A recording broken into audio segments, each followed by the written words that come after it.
this is part of the study process. And then I just realized that they don't really understand the relevance of the difference of white Korea and everything. And so there's a result, but it doesn't really comply with the IUCN requirements. And one of the things that I want to take from this training is I want to get to know more of the relatives and, if possible, more in Indonesia, so more people that we know what is the relatives, what is the relatives, because there is some confusion and also critics that probably because they don't know maybe that the relatives is only followed by people from outside the country.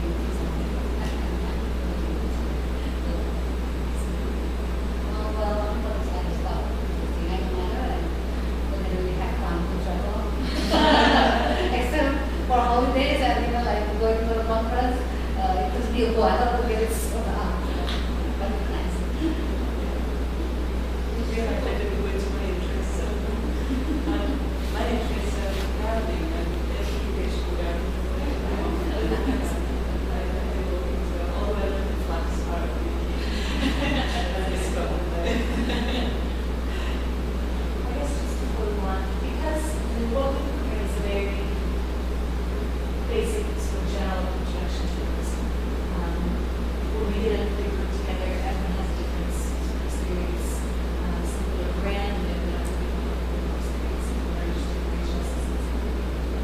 So what we prepared is very general. Since there are so such a small group of us, we can tailor that. However, it sounds like there is some other students already learned this. So maybe if you could say on a scale of 1 to 5, 1 is I'm totally there, and another 5 is here.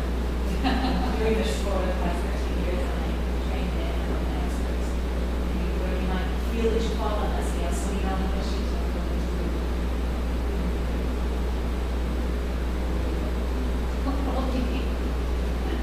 My skill is probably one.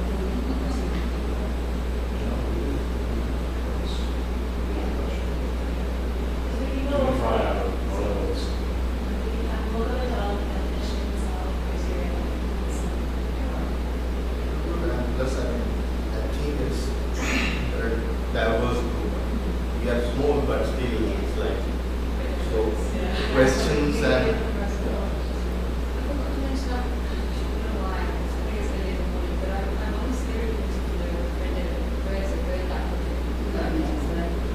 So I've had some, I think I've had been very exposed to universities, but I have actually German universities. Are you international? We have a very strong friends and colleagues in some of some 7 years. So 7 years, you can tell me I was talking to them.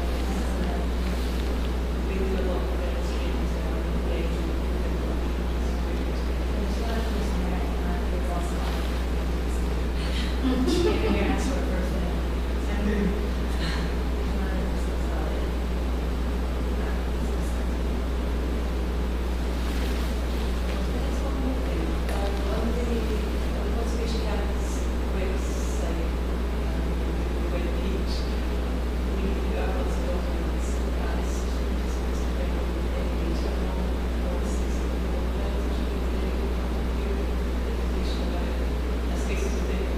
It's all right if you can't do it. It's just for an exercise this afternoon. We have that. It's always, And obviously, we just need one season. the introduction.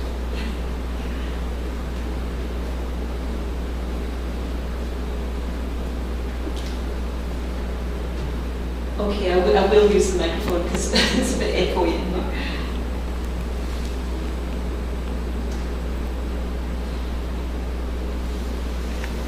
All right. So you're all obviously a bit familiar with the IUCN Red List. You've all at least seen the website.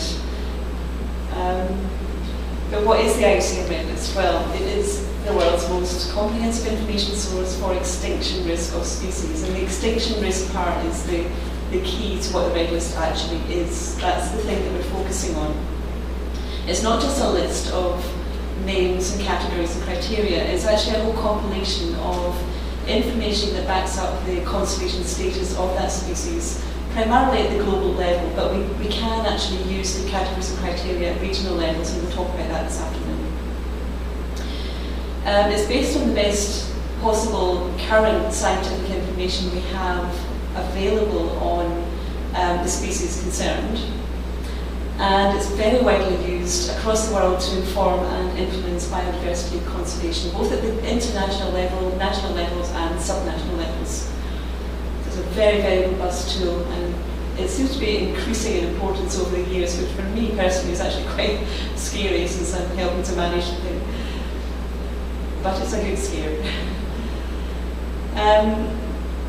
As I say, it's more than just a list of names and threat categories. We include, for every assessment, we include a whole suite of background supporting information. So there's information on the threats affecting the species. So if it's invasive species, then there'll be a whole section explaining what the invasive species are that are affecting it. If it's pollution, there'll be a whole section on that. The habitat and ecological requirements of the species, the conservation actions in place, there's information on population trend, etc., etc. It's not just a process that is managed, that is carried out by just one or two people. We have a whole network of thousands of scientists around the world who are generally included in the SSC Specialist Group Network. But it's not restricted to the SSC network. Anybody basically can do a Red List assessment. It's just that generally within IUCN, that's our core body of scientists and expertise to feed into the Red Listing process. It's also not peer review, but it's a review process involved in every assessment. So when we get an assessment into the Red List unit, if it's come from the IUCN network, we would expect that somebody has done the assessment and at least one other person, maybe two other people, have actually looked at that and agreed, yes, this is a robust assessment based on sound data and using the categories and criteria appropriately. Also, if any of you have any questions at any point, please just stick your hand up and interrupt me. There's no problem there. The IUCN Red List has a goal, as everything does nowadays. Our main goal, of course, is to provide the basic information and do analysis on the Red List data. So that's analysis on the Red List status, analysis on the trends, and analysis on what is threatening species in order to inform and catalyse biodiversity conservation action on the ground. So that's our main aim. We want to not just produce a list, but we want to produce the information that spurs people into actually doing something to prevent more species becoming extinct. As I mentioned briefly before, the Red List assessment itself focuses purely on extinction risk. So we're looking at the likelihood of a species becoming extinct in the near future based on the current information that we have about that species. It is not a final list of conservation priority species. We always try to highlight this point about the Red List because in some areas of the world, a national Red List may be produced, or even the global Red List information may be taken and put directly into legislation. And that can sometimes cause, well, often it will cause a lot of problems in the actual assessment process because it brings in political bias and personal bias into the assessment itself. What we want to do is have a very objective view of the extinction risk of that species without bringing in the politics. The conservation priority process is separate, but the extinction risk assessment feeds directly into that, so it's an important tool that informs that process. So who is involved? As I mentioned, within IUCN, we have this massive network of SSC specialist groups. About 7,000 plus scientists who mainly provide their time, their knowledge, their data on a voluntary basis. And we're hugely grateful for that network doing this. We also have a Regulus partnership, which up until this week was a partnership of 11 organisations, but we now have Microsoft, who recently joined us just within the last couple of days. So we now have 12 Regulus partners. Now the partnership covers all sorts of different taxonomic backgrounds. So we've got BirdLife, we've got the plant community, BGCI, Royal Botanic Gardens Kew, we've got some academia, so we've got Texas A&M University and La Sapienza University in Rome. We've also got the Zoological Society in London. And our partners at the bottom, as I say, Microsoft is a brand new partner. We also have Wildscreen, who is basically the sort of public-friendly face of our partners. Wildscreen is an organisation based in the UK who collect video footage and photographic images of threatened species around the world and make that publicly available. And they have a very nice website as well worth looking at. So we have this huge network, and of course each partner has its own huge network as well, so it's global coverage. But as I say, absolutely anybody with enough knowledge about the categories and criteria and enough knowledge about a particular species can do a Regulus assessment. We're not going to refuse an assessment just because it's not come from the IUCN network. How's it compiled? Well, very basically, you go out and collect data. You go out and collect data that are already published, are already available in reports. I'm not talking about going out and doing field work here. So you collect the data that are already available. You run an expert workshop usually, but not always, to do the assessment, and then you review the assessment, and then it's a quality control phase to look at the assessments that have been prepared in the workshop and make sure the data are sound and that the categories and criteria have been applied appropriately. That's the general kind of approach that we use. Within the IUCN Regulus unit, we're responsible for managing the Regulus database itself, including the database and the website.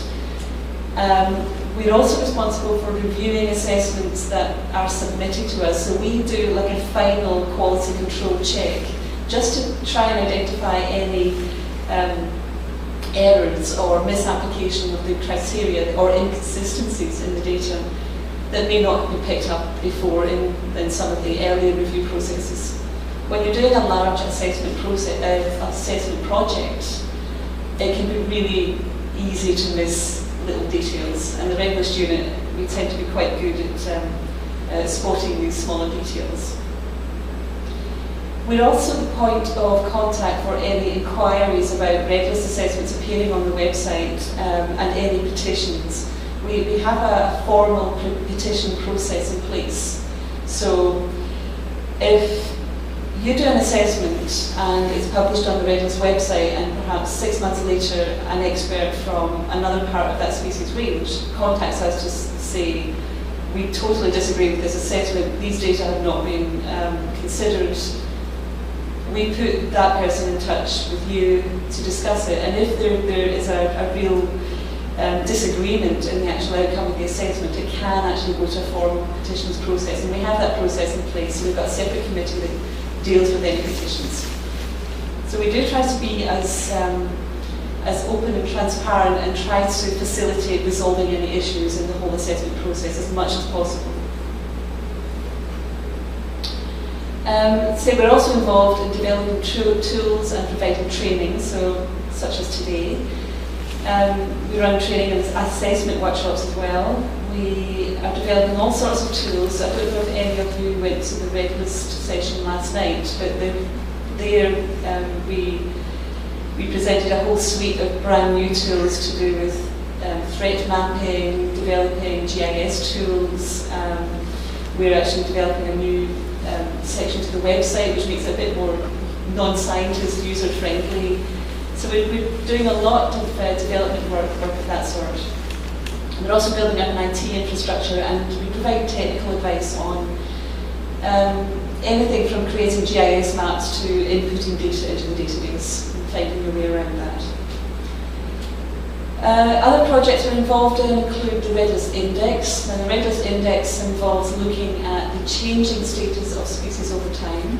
So any red list, whether it is global or national, is not a static document. It's, yes, you can create a red list for the first time, but you then have to reassess those species on a regular basis over time. So you can see, is that status changing? Is that species deteriorating further? Or are we actually implementing successful conservation actions and causing the threat status to go back down towards the safer categories? We're heavily involved in the range of global species assessment projects, so assessing the global reptile assessment, global mammal assessment, global amphibian assessment. We give advice to regional assessment initiatives, and we also are involved in climate change work. We have a climate change unit based in Cambridge, and we're working closely with them. And obviously extinction risk assessment, and how to feed climate change, the results of climate change models into the extinction risk process itself.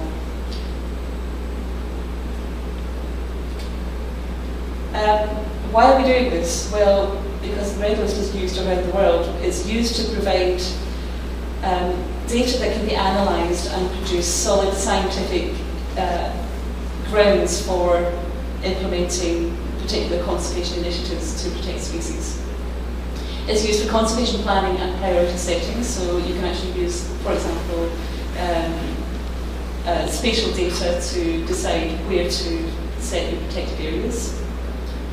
It's used in international conservation policy. CBD is the main hugely international example. The Red List is used in many of the Aichi targets that have been set. And it's heavily used in education and public awareness. We have the Red List branding, so this brand here, and the Red List logo, is being used more and more often in zoological institutes and botanic gardens around the world. And it's also used to inform private sector decision making, so dam building, mining companies, big corporate organisations can use the Red List data to decide how they go about their future developments in a more ecologically sustainable way.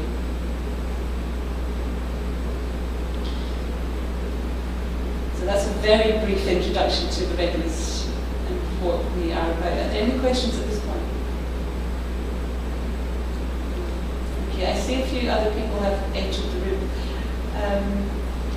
Would you like to introduce yourself?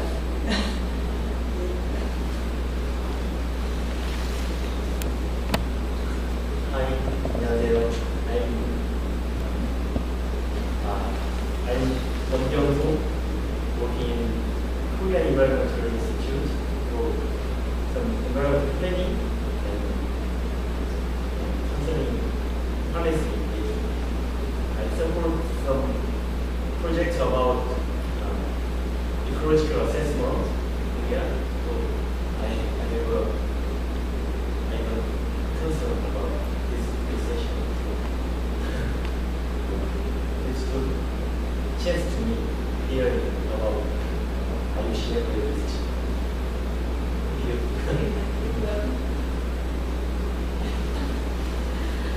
Hello everyone, my name is Yoon Park and I'm a student of Southeastern University.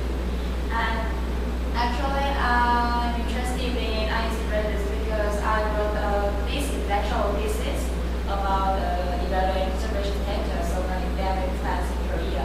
So actually I'm preparing several theses about that. So that's why I'm here. And please ask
before we start going into all the technical details about the categories and criteria, I'll just go over the general process that we follow to get from the point of having